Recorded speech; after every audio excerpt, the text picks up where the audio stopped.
But remember the Lord your God, for it is He who gives you the ability to produce wealth.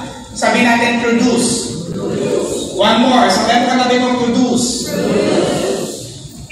And so confirms His covenant which He swore to your ancestors as it is today. That is Deuteronomy chapter 8 verse 18. Now, I don't know if pareho ang good, marami akong na-discover pagdating ko dito sa Deuteronomy. Sino na dito sa inyo naka-encounter, nagbibigay ka ng tithes, nagbibigay ka ng offering, pero ano pa rin, parang makulangan o mawalan na gano'n nagkwana. Honestly, kawan, nasa kawan. Parang kulang pa rin, nasa kawan. Sige, kawan. Okay, may na. Pa rin. Okay? So, although there is power in tithes, giving our tithes and offering, pero isa sa na-observahan ko tako, after na ko hindi siya i-apply, hindi na ko nawalan ng kwota. Gusto niyo yung hindi kayo mawala na ng pera? Tanungin mo daw katabi mo. Gusto mo? Parang kasi nga, parang yung problema natin after last 5 years, hanggang ngayon, hindi pa rin yung problema natin pera. Pagdating na after 5 years, kumustahin mo? Kamagagyapon, why nagyapon ko ta? Although, nagasimba ka, pero ang eto, nakita ko ko, eto din yung isang ina-apply ng mga tao kahit hindi po naniniwala sa Diyos. Okay? Etong word na management. Sabihin mo katabi mo, management. Alam nyo, ang pinaka-problema po talaga natin, hindi pera.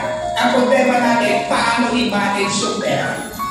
Yung po yung pinaka-problema natin.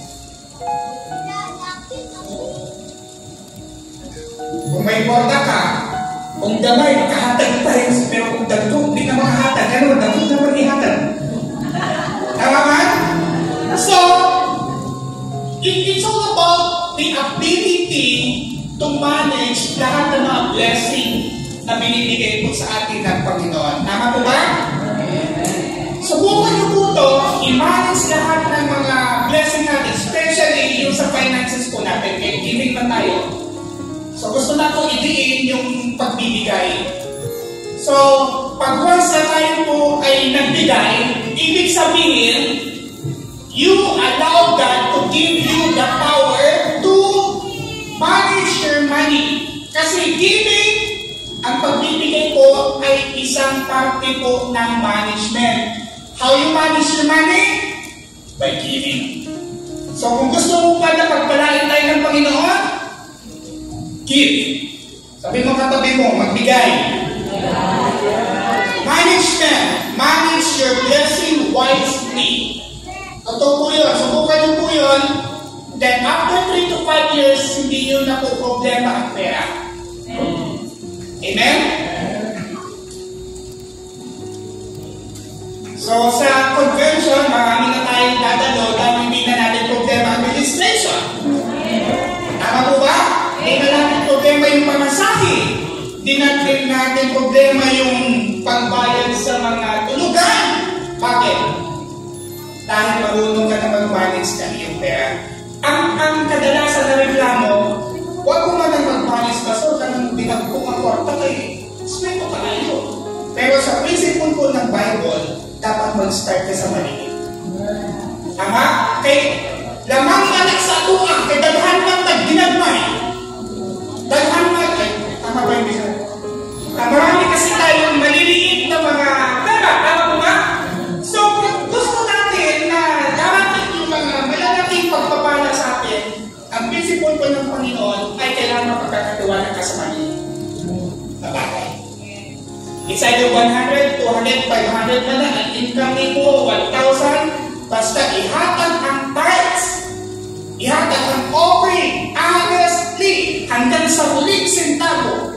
Natutulad ko sa accounting, sa mga bookkeeper, hindi pwede na ilista yung 0.5 o inis ka ang mga sinta ko. Kasi ganun po dapat. Kasi that's the way na mag-manage tayo ng pera.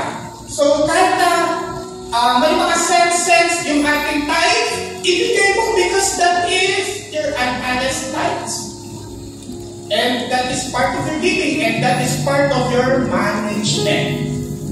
Sabi mo katabi mo, management. Puro tayong money, wala talagang management. That's why kahit bigay tayo ng tithes, nawawalan pa rin tayo dahil nawawalan po yung ability natin to manage our finances. Tingnan niyo po sa corporate world. Okay? Magaling po sila mag-manage ng kanilang pananalapi.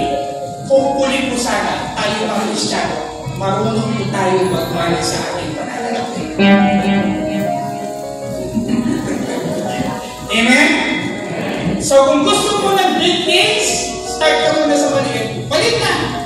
Kasi pag dumating po ang malaki, hindi ka na po mahirapan dahil na-manage mo or na-master mo yung mga maliliit na blessing na binibigay sa iba. Eh huwag ka magreklamo kung maliit pa lang sundo mo. Amen? I-manage mo lang, i-budget mo lang. Because God will bless you more. Amen? Remember, yung maliit ay lumalaki. So, i-master natin na i-handle yung mga maliliit na blessing sa atin.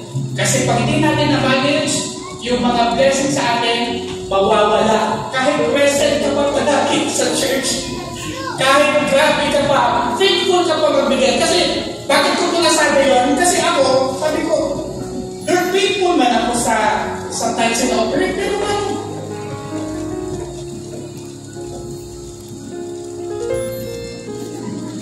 sabi ko, okay, pero nung in-apply ko namin itong management, i-manage lahat ng blessing. Hindi ka agad yung pag mag-sweldo, Jollibee, Chowking, Magdo, cellphone ka lang, pili ka lang ng cellphone. Hindi po. Pero nasa budgeting, nasa pag-manage ko natin ang ating pananaw. Amen po ba? Sige po, tayo po tumayo. Hawakan mo po yung pera mo. Hawakan mo po yung finances natin. Okay? Huwag tayo humingi ng pera. Humingi tayo ng ability to manage the blessings of God. Amen? Sige po, itaas po natin. Lord, ngayong umaga, Panginoon, we will declare and decree na bigyan niyo pa po kami ng abilidad to manage lahat ng mga blessings na pinagkakaloon niyo po sa amin. Patawarin niyo po kami kung na-mismanage po namin ang aming mga finances. Patawarin niyo po kami kung hindi po kami naging faithful sa pagbibigay. Patawarin niyo po kami, Panginoon, kung na-misuse namin ang mga blessings na supposed to be, Panginoon, ay na-manage po namin. That's why ngayong umaga, hinihiling po namin, Panginoon, na one of the curses na amin pong na-topic po ay yung poverty. Lord, gusto po namin putulin ang spirit of poverty sa pamamagitan, Panginoon, ng ability to manage our finances. Tulungan niyo po kami nang sa ganun, Panginoon, na hindi po kami manatili sa kahirapan, kundi kami po ay maging blessing sa bawat isa. Pagpalain po